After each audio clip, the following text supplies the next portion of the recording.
예수 믿는 사람을 우리가 그리스도인이라고 부릅니다. 우리가 예수 믿으면 그리스도인이 됩니다. 그런데 그리스도인답게 사는 것은 쉽지 않습니다.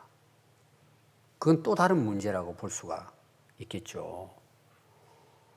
많은 분들이 오래전부터 교회를 다녀요. 어떤 사람들은 태아 때부터 엄마 뱃속에서부터 교회를 이렇게 나옵니다. 그리고 태어나면 이제 교회 다니고 신앙생활을 이제 하게 되겠죠. 여기 아마 앉아 계신 분도 그런 분들이 계실 거예요. 꽤 오래됐습니다. 근데 자기 자신을 돌아보는 거예요.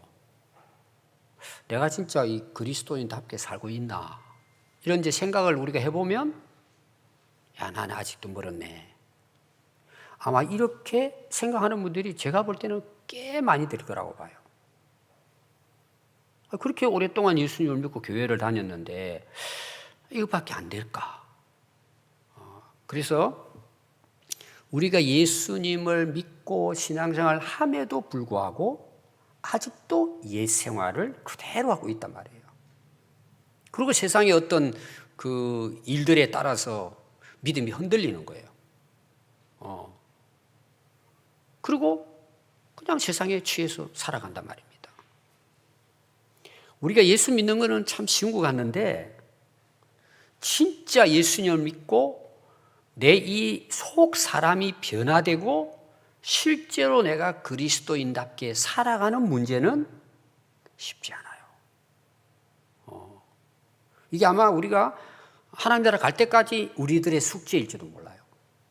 제가 지난주에 이제 식당을 가서 식사를 하는데 저 좀 떨어진 곳에 한 50대 중반 정도 아줌마 두 분이 이제 친구인 것 같아요. 둘이 이렇게 만나가지고 이야기를 하는 것입니다. 아줌마들 소리가 좀 크지 않아요.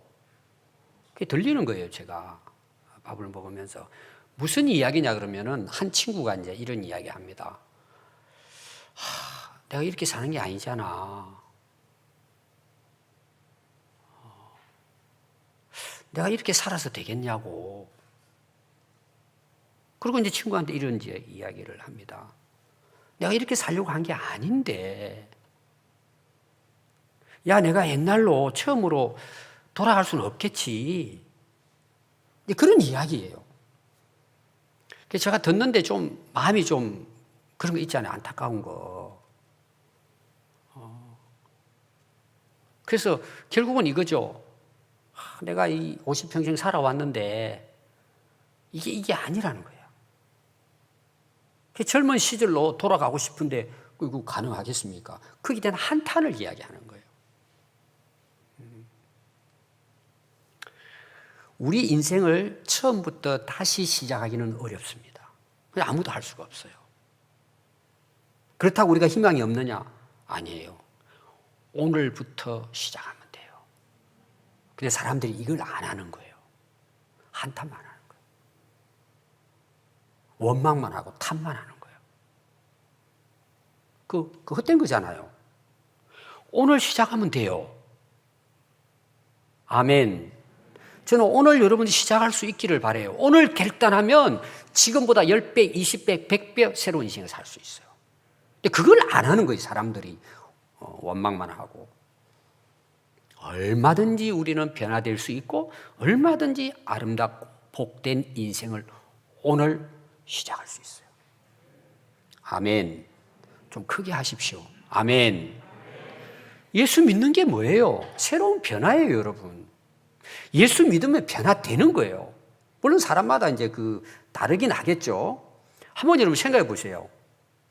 내가 살아계신 하나님을 내가 마음으로 진짜 믿어요. 그럼 변화 안 될까요? 아니, 창조주 하나님을 내가 알고 깨닫고 믿는데 내 인생이 안 바뀔까요? 아니, 우리를 위해 십자가에 못 박혀 돌아가시고 3일 후에 부활하신 예수님을 내가 믿는데, 내가 진짜 마음으로 믿는데 그분이 내 안에 계시는데 변화 안 될까요? 여러분, 변화 안 되는 게 기적이에요. 이 변화라는 것은 여러분이 정말 바로 알아야 돼요. 변화는 내가 어떤 일을 행하고 노력을 하고 산에 가서 돌을 닦고 금식기도 한다고 변화되는 게 아니에요. 그건 내 의지로 하는 거예요. 그러니까 힘든 거예요, 그게.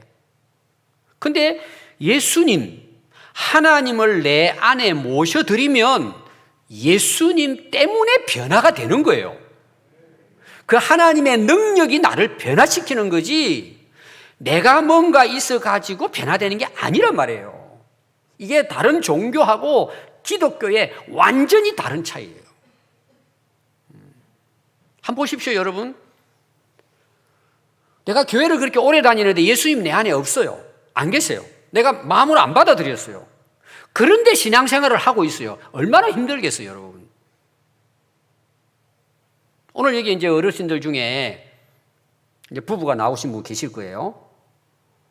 남편이 내 마음이 예수님 안 믿어. 근데 아내가 자꾸 가자 그러고 또 자기를 위해서 또 참 수고하고 가정을 위해 수고하고 참 그래도 예수 믿는 아내가 너무 감사하다. 그러니 뭐 아내가 교회 나오는 거 뭐 그거 소원인데 그렇게 하고 따라온 사람도 있을 거예요. 근데 그분들은요 힘들어요. 매주마다 따라 나가야 되잖아요. 어려운 거예요, 그게. 내가 이제 집 사니까 오늘 나가기 싫은데 예배 드리기는 별로 그냥 관심이 없는데 집 사니까 나가서 예배 드려야 된다는 이게 여러분 힘이 드는 거예요. 어려운 거예요. 짐이 되는 거예요. 짐이 되는 거예요. 신앙생활이. 근데 예수님 내 안에 딱 오시죠. 내가 예수님을 진짜 만나버린 거예요.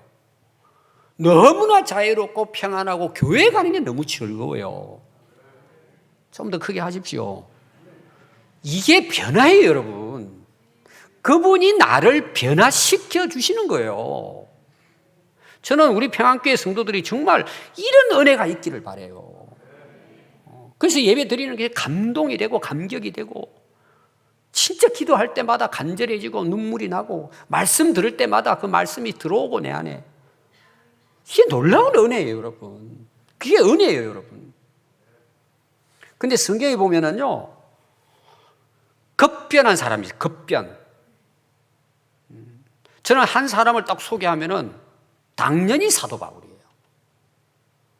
사도 바울의 변화가 사도행전 9장에 나옵니다. 사도 바울이 뭐예요? 원래 예수 믿는 자들을 핍박하는 앞잡이입니다. 괴수예요. 그냥 사람을 죽이는데 앞잡이에요. 감옥에 집어넣고 괴롭히는 거예요. 예수 믿는다고. 그 사람들 그냥 영장까지 받아가지고 도시락까지 싸가지고 다니면서 예수 믿는 사람 핍박하고 감옥에 집어넣어 죽이는 거예요. 이런 악질이 어떻게 보면. 그런데 9장에 보면은 예수님이 부활했다고 전하는 자들을 잡아 죽이기 위해서 앞잡이가 됐는데 그 부활하신 예수님을 자기가 만난 거예요. 예수님이 바울을 찾아오신 거예요. 그래서 바울이 두 가지를 경험합니다. 첫 번째, 하늘의 빛을 봅니다. 이 태양빛이 아니에요. 자기를 향한 빛이 막 비쳐내린 거예요. 난이 눈이 멀어버릴 정도로 그 빛이 너무 강렬한 거예요. 하나님의 임재죠. 예수님의 임재를 이야기합니다. 또 하나가 뭐예요? 음성이 들리는 거예요. 예수님의 음성을 듣습니다. 야, 바울아, 너 지금 뭐 하냐? 왜 너 나를 핍박하냐? 나는 네가 핍박하는 예수다. 하고 예수님이 오셔서 바울을 택하시고 바울을 사도로 세우시는 내용이 나옵니다. 그때부터 사울은 변화됩니다. 변화. 그래서 바울의 삶은 사도행전 28장 끝날 때까지 뭐예요? 그는 주님의 복음을 위해서 평생을 충성하다가 결국은 감옥에서 순교까지 합니다. 이런 이제 사도 바울처럼 급변하는 그런 경우가 일어날 수 있죠. 그럼 바울이 왜 변화가 됐을까요? 단순해요, 여러분. 예수님을 만났기 때문이에요. 아멘. 여러분, 예수님 만나면 변화가 됩니다. 그래서 사도행전 20장 24절에 보면 나의 달려갈 길과 주 예수께 받은 사명 곧 하나님의 은혜의 복음을 증언하는 일을 마치려 하면 나의 생명조차 조금도 귀한 것으로 여기지 아니하노라 그랬어요. 이게 이제 사도 바울의 변화된 고백의 참 중요한 내용입니다. 거기 보면은요, 예수님으로부터 받은 사명을 위해 달려간대요. 사명을 위해 살았다는 내용이에요. 그럼 전에 사명은 뭐예요? 죽이는 거였어요. 근데 예수님의 복음을 전해서 살리는 복음의 사명을 위해 그는 끝까지 달려갔다는 것입니다. 그럼 그가 전한 게 뭐예요? 은혜의 복음을 증언하는 거예요. 그럼 은혜의 복음이 뭘까요? 예수님의 십자가와 부활이에요. 이 복음을 증언하는 일에 뭐예요? 이 일을, 내 사명을, 이 복음을 전하는 일을 끝마칠 때까지 나의 생명을 조금도 귀한 것으로 여기지 않았다는 거죠. 그게 귀한 것이라는 게 뭐예요? 가치관이에요. 여러분이 살아가다 보면 소중하게 여기고 귀하게 여기고 중요하게 여기는 게 있잖아요. 여러분들에게 있어서 가장 여러분들이 있어서 가치 있는 게 뭐예요? 바울은 예수님이라는 거예요. 예수님이 나에게 주신 복음의 사명이라는 거예요. 그걸 위해서 내 생명을 조금도 귀한 것으로 여기지 않는다. 잘 보십시오. 바울의 진짜 변화가 뭘까요? 가치관의 변화예요. 전에는 누구 위해 살았죠? 누구의 가치를 위해서 살았어요? 자기예요. 자기가 최고인 거예요. 오늘 여러분 이 세상이 악한 시대라 그러면 뭐가 악한 거예요?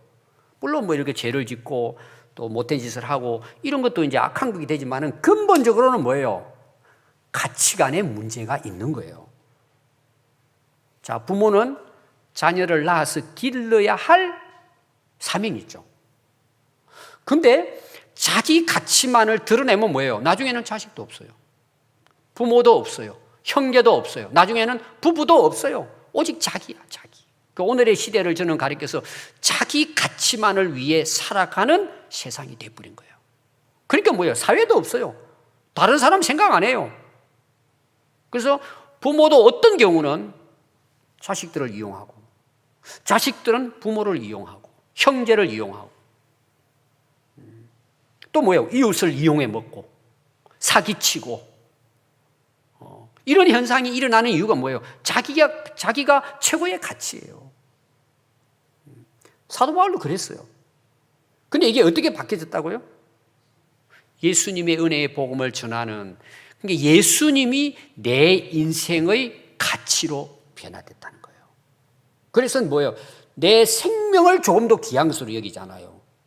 여러분들이 성경은 비교급을 많이 사용합니다. 야, 우리 생명 다 필요 없어. 내 인생은 아무 상관없어. 이런 뜻이 아니고, 가치관으로 봤을 때 예수님의 가치에 내 가치를 비교하면 뭐예요? 나는 없다는 의미예요.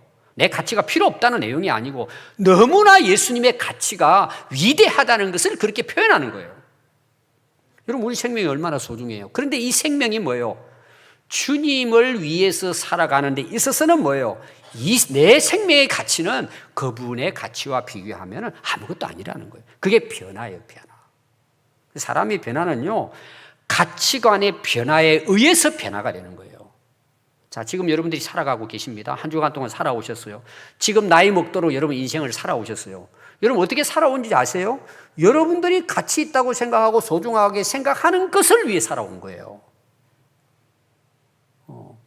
그게 이런 바닥이에요. 그럼 예수님을 바울이 만났어요. 이게 바뀌어진 거예요. 예수님의 가치로 인생을 살게 됐다는 내용이에요. 여러분들은 어디에다 가치를 두고 사십니까? 진정한 변화는 예수 그리스도가 내 인생의 가치가 될 때 뭐예요? 변화가 일어난다는 말입니다. 근데 속의 가치관이 안 바뀌어졌는데 예수님을 위해 산다고 하니까 이거는 부담스러운 거예요. 힘든 거예요. 어려운 거예요, 여러분. 그래서 계산을 하는 거예요, 계산을.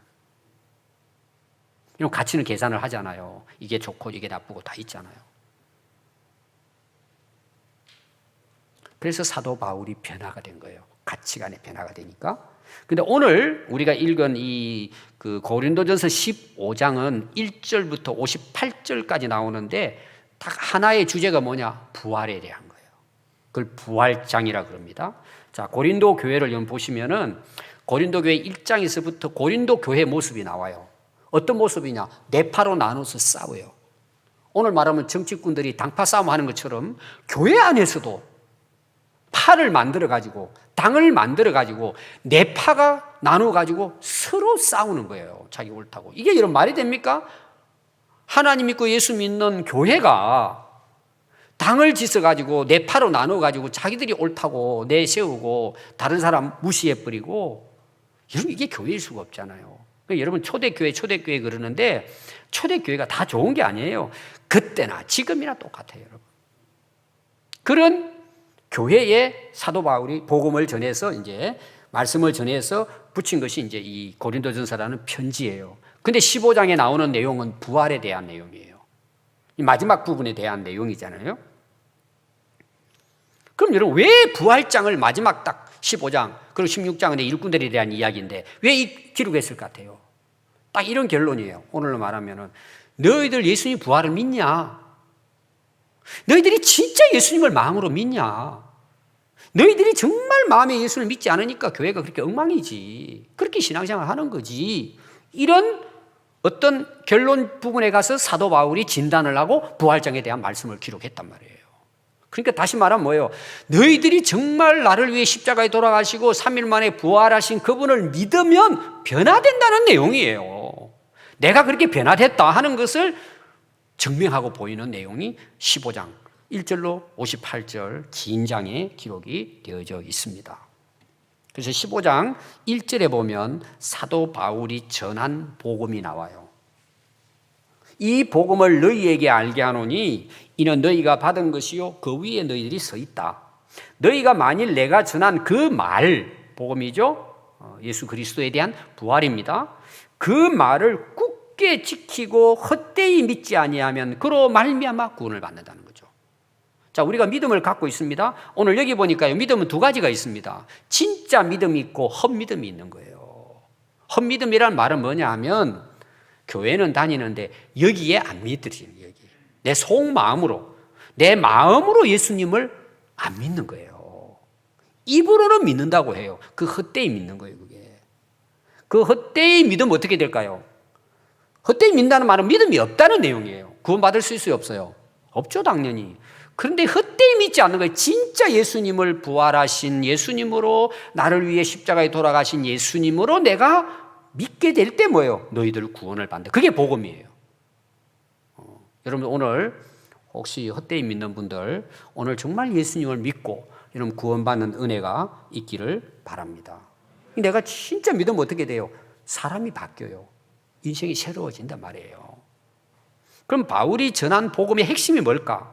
자, 15장 3절과 4절입니다. 내가 받은 것을 먼저 너희에게 전하였노니, 복음을 전한 걸 이야기합니다. 이는 성경대로 그리스도께서 우리 죄를 위하여 죽으시고, 4절, 장사 지낸 바 되셨다가 성경대로 사흘 만에 다시 살아나셨다. 자, 바울이 전하는 복음의 핵심이 뭐냐? 이거예요.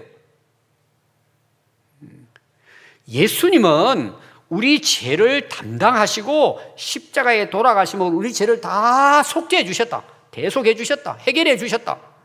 그리고 3일 후에는 다시 죽었다 살아나셨다. 이게 바울이 증거하고자 하는 복음의 핵심이에요. 한마디로 말하면 예수님은 부활하셨다. 그럼 뭘 근거로 해서 바울이 이 복음을 전했을까라는 거예요. 자, 바울은 간증이 있습니다. 사도행전 9장에 예수님을 만났어요. 부활의 예수님을 만났습니다. 그러면 이제 사도 바울이 부활의 예수님 만난 것을 어떤 경우 증거를 합니다. 간증해요. 나중에 26장에 제가 설명하겠지만 자기가 예수님 만난 걸 증명을 합니다. 근데 오늘 내용의 중요한 건 뭔지 아세요? 성경대로 죽으시고 성경대로 다시 살아나셨다고 강조한다는 내용이에요. 이 말은 무슨 말이냐? 자기가 만났든 만나지 않았든, 사람들이 인정하든 인정하지 않든 예수님은 성경에 하나님이 미리 이미 예언하신 대로 오시고 십자가에 돌아가시고 말씀의 약속대로 3일 만에 부활하셨다는 거예요. 객관적이고 일반적인 확실한 증거를 성경을 통해서 증명해 보이는 거예요. 그러잖아요, 여러분. 예수님 돌아가시기 전에 미리 제자들에게도 예언을 하잖아요. 나는 죽었다 3일 만에 부활할 거야. 여러분, 그 당시 제자들이 이걸 못 믿었단 말이에요. 여러분들이 복음서를 보면은요, 지금 제가 요한복음 계속 새벽기도 강의하고 있는데, 아니 예수님 부활했다고 무덤에 가서 빈 무덤을 보고 와서 증거를 하는데 못 믿겠다. 제자들이 모여가지고 듣고 보고도 뭐예요? 못 믿겠다고 이야기해요. 제자들이. 이 말이 뭐냐? 여러분, 죽었던 사람이 3일 후에 살아난다는 게 여러분 이게 믿을 수 있는 일입니까? 믿을 수가 없는 일이에요. 사실은 안 믿어지는 거 이것이 쉬운 게 아니에요. 근데 지금 바울이 뭘 이야기해요? 이거는 우리가 보고 안 보고를 떠나서 성경에 기록된 대로 이루어지지 않았냐 이게. 특히 뭐예요? 예수님이 돌아가시기 전에 예언을 했잖아요. 내가 십자가에 못 박히고 3일 후에 다시 살아날 것이다. 그 약속대로 이루어졌다는 거죠. 부활이. 성경의 약속이 이루어졌다는 거예요. 여러분, 우리의 진짜 믿음이 뭔 줄 아세요? 성경을 믿는 거예요. 여러분, 이게 믿어져야 되는 거예요. 내가 봤으니까, 뭘 들었으니까. 그거는 여러분 개인차가 너무 많아요. 그거는 쏘면 안 돼요. 우리는 성경을 믿는 거예요. 성경대로 십자가에 돌아가시고 성경대로 3일 만에 부활하신 예수님을 우리는 믿는 거예요. 그 믿음이 뭐예요? 진짜 믿음이고 그 믿음이 우리를 구원에 이르게 하는 것입니다. 세 번째 내용은요, 5절부터 나옵니다. 그게 이제 제가 조금 전에 이야기한 그 내용입니다. 자기 간증을 먼저 한 게 아니고 성경대로 부활하셨고 그 다음에 문제가 뭐예요? 나도 그분을 만났다는 거예요.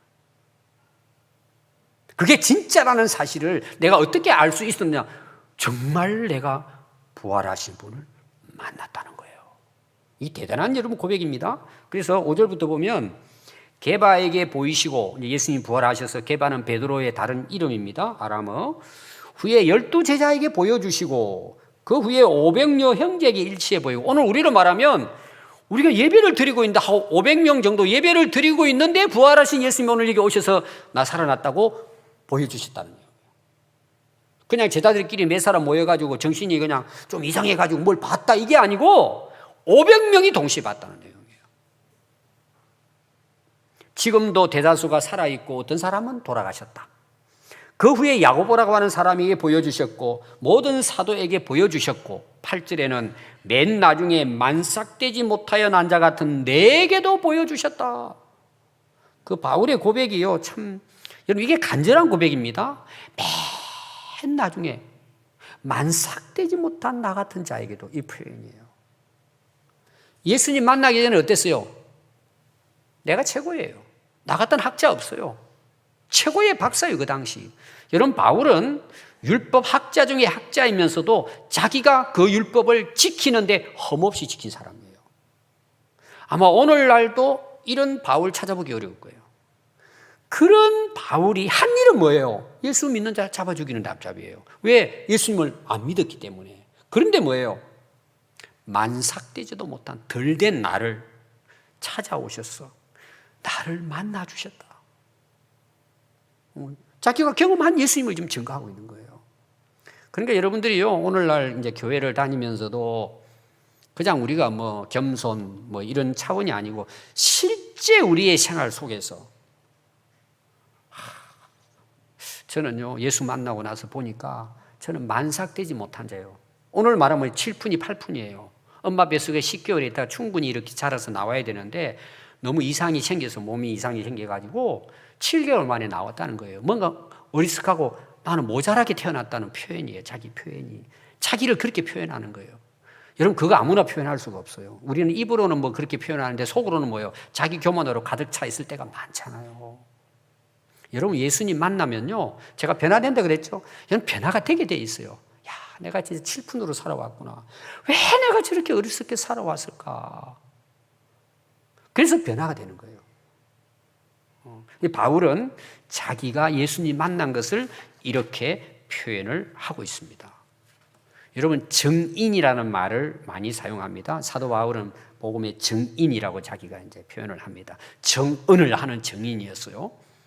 이 증인이라는 말이 원래 그 헬라어는 뭐냐? 마르티스입니다. 마르티스. 이 말은 뭐냐? 순교자라는 뜻이에요.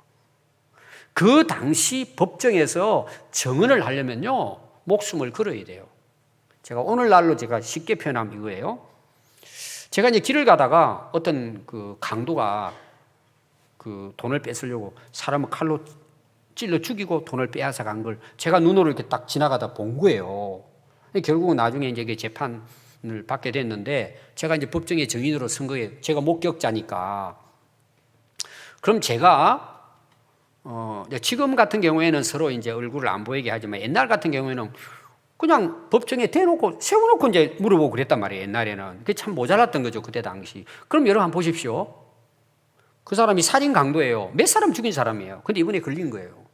제가 그 앞에 서가지고 이 사람 맞습니다라고 제가 말하기가 자연스러울 것 같아요. 상당히 고민할 것 같아요. 나중에 나도 해야 할 수가 있잖아요. 그럼 대개 오늘날도 그런 사람이 있습니다. 뭐라고 이야기하죠? 잘 모르겠다고. 모르기는 왜 몰라요? 봤는데. 기억이 안 난다고.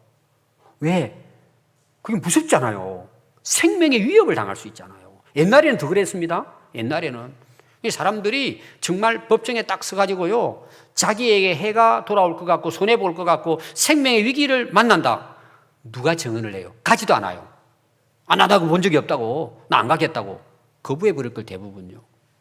사도 바울은 예수님의 부활의 증인으로 다니면서 복음을 전했단 말이에요. 그러다가 결국 법정에 섭니다. 그게 26장에 나옵니다. 왕 앞에 서서 재판을 받아요. 쉽게 말하면 너 진짜 예수 부활했냐? 너 거짓말 하는 거 아니냐? 그럼 바울 입장에서는 지금 내가 진짜 부활하신 예수님 만나가 내가 예수님 부활을 증거했다. 이렇게 하면 뭐예요? 목숨이 끊어질 수도 있어요. 그게 지금 26장의 재판석이에요. 왕 앞에서 지금 이야기하는 거예요.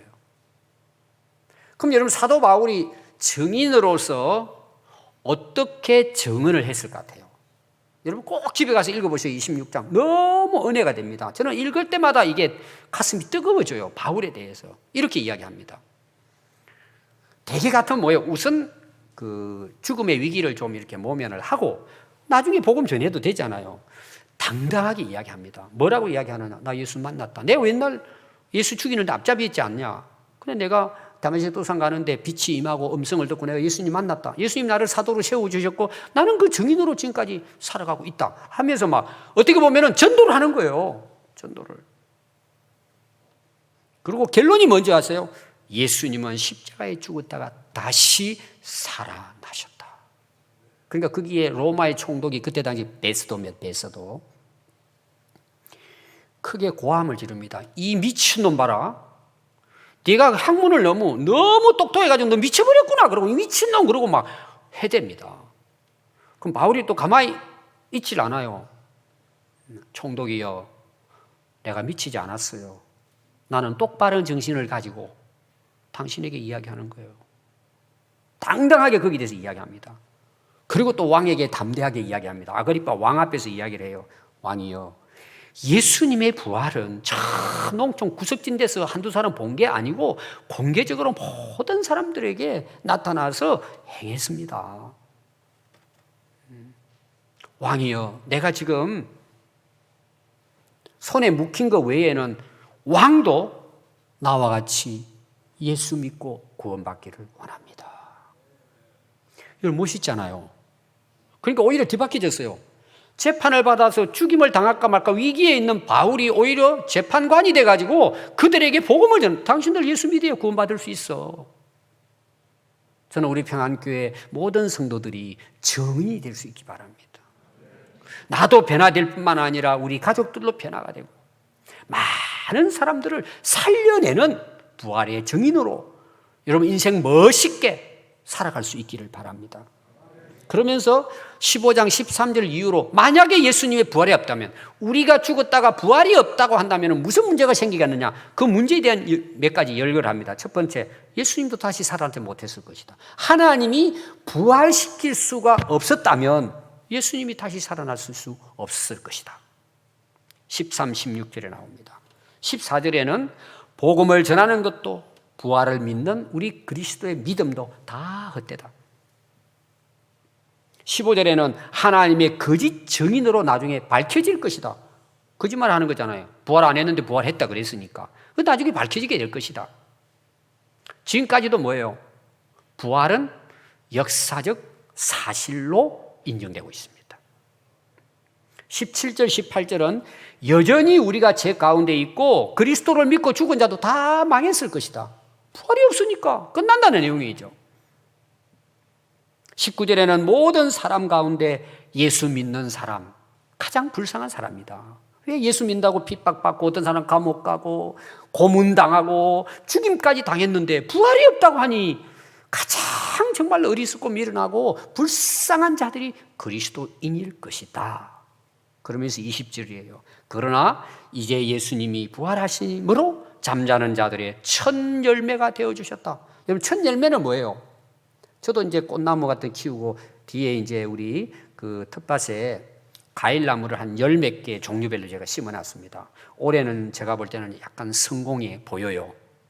그 이유가 있습니다. 이제 1년 망치고 올해는 어떻게 해야 되는지 이제 알아가지고 지금 이제 잘 크고 있어요. 근데 이 길러 보니까요, 참 재밌는 게 뭐냐 그러면은 그 겨울에 바싹 마른 가지에 지금 싹이 나고 있거든요. 지금 복숭아하고 사과나무는 꽃이 피었어요. 앵두는 벌써 피었고. 너무 신기한 거예요. 더 신기한 거는 뭘까요? 거기에 사과가 이렇게 열매가 맺어져요. 제가 지금 무슨 말 하는 줄 아세요? 작년에 열렸던 사과 열매는 올해도 열려요. 그게 갑자기 배가 열리질 않아요. 예수님이 부활의 첫 열매가 되셨다는 것은 예수 믿는 우리도 뭐예요? 동일하게 부활의 영광을 맞이할 것이라는 거예요. 보여준 거예요. 예수님은 첫 열매가 되어 주셨다. 그러므로 그리스도 안에 모든 사람이 영생을 얻을 것이고 영광스럽고 신령한 몸으로 다시 살아나게 될 것이다. 이게 오늘 56절까지 전체 내용입니다. 그리고 오늘 우리가 읽었던 57절, 58절 말씀은 우리가 정말 부활하신 예수님을 만났을 때 우리는 어떤 변화가 일어날까라는 거예요. 오늘 제가 세 가지만 결론적으로 말씀을 드리려고 합니다. 첫 번째가 뭐냐 하면은 여러분들 오늘 말씀을 한번 보십시오. 57절입니다. 우리 주 예수 그리스도로 말미암아, 이건 이제 우리 예수님을 믿음으로, 그 부활을 믿음으로 말미암아 우리에게 승리를 주신, 이 승리는 뭐예요? 죄와 사망으로부터 이긴 살아난 승리를 주시는 하나님께 감사합니다. 자, 거기 보면 이제 그 승리를 뭘 이야기할까? 그 승리는 56절 그리고 55절 위에 두 절에 나옵니다. 55절에 보면 사망아 너의 승리가 어디 있느냐? 자, 사망이 승리를 했어요. 이 말은 뭐냐? 우리를 죽였단 말이에요. 사망아 네가 쏘는 것이 어디 있느냐? 사망이 쏘는 것은 죄요 죄의 권능은 율법이라 그랬어요. 여러분들이 이제 많이 생각해야 될 말씀인데 제가 여러분들에게 쉽게 한번 설명을 하겠습니다. 전쟁이 일어났습니다. 지금 미얀마에 군사 독재한다고 시민들을 갖다가 총으로 죽이죠. 600몇 명 이상이 죽었어요. 이런 총을 왜 쏩니까? 자, 사람에 조준해가지고 총을 쏩니다. 그럼 총을 방아시 당기면 어떻게 돼요? 사람이 죽죠. 사단 마귀는 우리를 향해서 총을 난사하고 있습니다. 지금 총을 쏘고 있어요.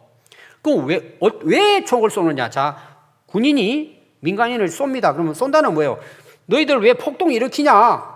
너희 나쁜 놈들 그러고 쏘는 거잖아요.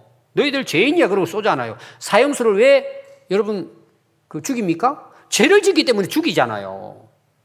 이게 사단 마귀는 우리를 향해서 쏘는 거예요. 죽이려고 쏜단 말이에요. 사망이 쏘는 것, 다시 말하면 우리를 향해서 총을 쏩니다. 그럼 사단 마귀가 우리에게 왜 죽이려고 총을 쏴요? 너 죄인이야 이놈아. 너 율법에 한 봐, 법에 와. 너 법 이거 다 어겼잖아. 너는 죽어야 돼 이놈아. 그리고 죄와 율법 때문에 너는 죄인이라 그러면서 우리를 사망 죽으라고 쏘는 거예요. 여러분들이 예수님이 요한복음 10장 10절에 보면 내가 온 것은 생명을 얻게 하고 더 풍성하게 하기 위해 오셨어요. 근데 도적은 뭐예요? 오는 것은 죽이고 멸망시키는 거예요. 그 도적이 사단 마귀예요. 그럼 어떻게 우리를 죽여요? 내가 죄인이니까 너 이놈아 죽어야 돼. 그러고 쏜단 말이에요. 그런데 왜 우리는 여기에서부터 승리함으로 감사하게 되느냐? 예수님이 총을 맞아버렸어요. 아멘. 우리 죄를 대신해서 십자가에서 돌아가 주신 거예요. 그럼 내가 죄인으로 죽을 수 있을까요? 안 죽는 거예요. 왜? 죄가 없어요. 그분이 다 대신 죽고 돌아가신 거예요. 또 뭐예요? 율법이라 그러죠. 율법에 여러분 율법의 제명을 놓고 우리가 쭉 본다면 우리는 죄투성이에요.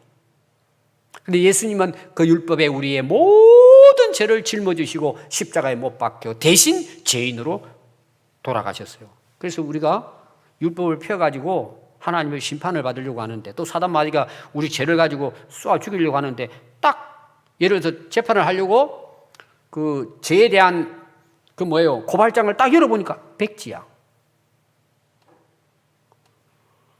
죄가 하나도 없는 거예요. 그리고 우리 죄는 예수님이 다 담당하시고 십자가에서 못 박혀서 돌아가신 거예요. 다 이루신 거예요. 그래서 예수 그리스도로 말미암아 우리는 승리하게 된 거예요. 죄로부터 이기게 된 거예요.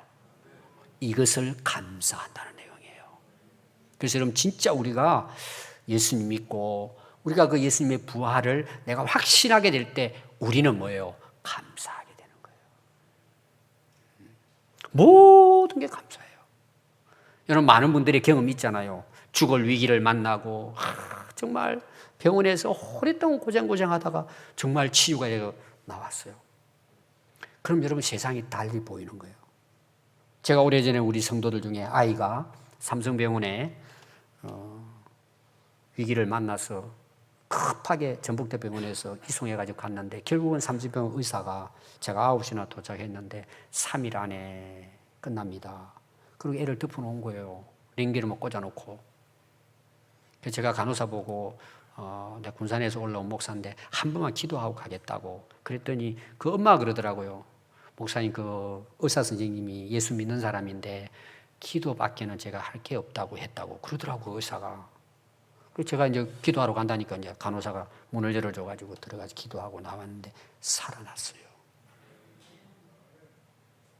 죽었는데 살아났어요. 그 엄마의 표현이에요. 목사님, 딸이 살아나고 난 다음에 아침에 문을 열고 밖을 나가는데 너무나 세상이 아름답더래요. 한 번도 경험하지 못한 걸 제가 그것도 딸이 죽었다 살아났는데, 목사님, 세상이 다 바뀌었다는 거예요.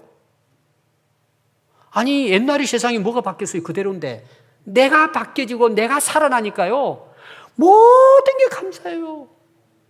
아침에 햇빛을 받는 것도, 아침에 맑은 공기를 마시는 것도, 내가 걸어서 교회에 올 수 있는 것도, 오늘도 내가 주일을 맞이해서 하나님 앞에 나와 예배 드릴 수 있는 것도, 내 목소리를 내 찬양할 수 있는 것도, 감사하지 않을 게 하나도 없는 거예요. 여러분, 죽었다가 살아난 경험을 한 사람은 모든 게 감사한 거예요. 그러니까 우리가 감사하게 되는 것입니다. 두 번째 변화가 있어요. 부활의 확신을 가지게 되면요, 믿음이 흔들리지 않아요.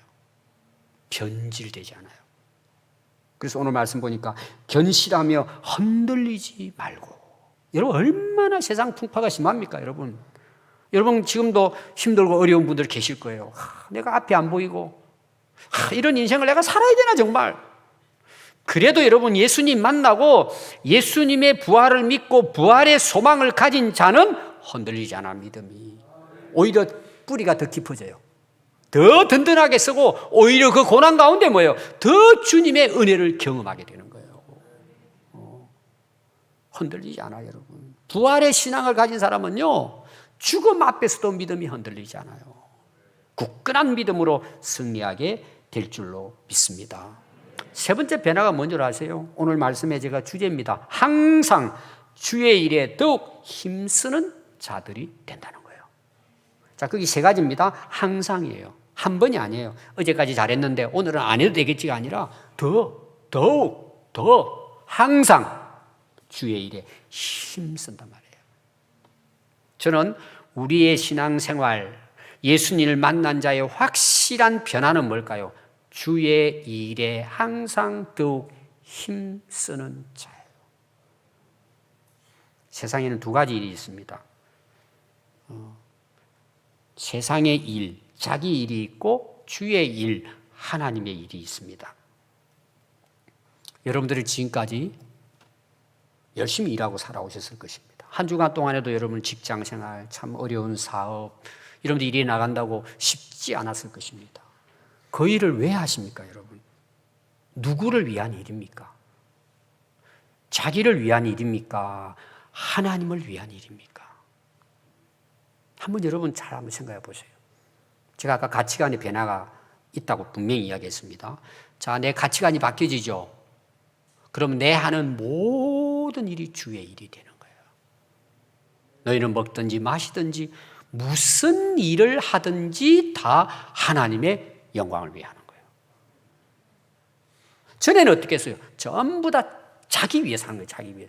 예배 드리고 기도하고 뭐 봉사하고 하는 거 다 나 잘 되라고. 여러분 다른 종교하고 기독교의 차이가 분명한 게 이거예요. 다른 종교는 전부 뭐예요? 내 가치, 내 영광, 내 성공, 내 돈 버는 거 위에서 있는 거예요. 내 자식 잘 되고 다 그거 위에 있어요. 예수님 만나고 부활의 경험을 한 사람들은요, 내가 하는 모든 일이 주의 일이 되는 거예요. 호흡하는 것도, 밥 먹는 것도, 건강을 유지하는 것도, 직장생활 하는 것도, 사업하는 것도, 자녀를 양육하는 것도 모든 것이 주의 일이 되는 거예요. 다시 말하면 주를 위해 한단 말이에요. 주의 일이라는 말은 무슨 말이냐? 내 일이 다르고 주의 일이 다르다는 의미가 아니고 내가 진짜 예수님 만나고 가치관이 변화되고 삶이 변화가 되죠. 그럼 여러분 직장생활을 합니다. 여러분 직장생활만 하면 스트레스 받아 힘들어요. 또 사업만 자기 막 성공 사업만 하다 보면 너무 힘들어요. 내가 부모로서 그냥 자식을 책임감을 가지고 자식들 교육하려고 그러면요 너무 힘들어요. 근데 그게 주님을 위해서 하는 일이 되면 그것은 힘은 들어도 감당할 수 있어요. 여러분 이제 부모 입장입니다. 여러분 자녀들을 어떻게 양육해야 돼요? 주님의 사람으로 하나님이 기뻐하시고 하나님의 사명을 이루는 자녀들을 양육하기 위해서 부모가 헌신하는 거예요. 여러분 주의 일이에요.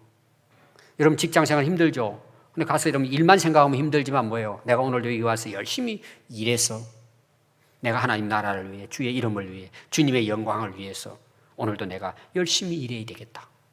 사업도 마찬가지고 모든 삶에 있어서 우리가 예수님의 이름, 하나님의 이름을 위해서 한다면 그것이 주의 일이에요.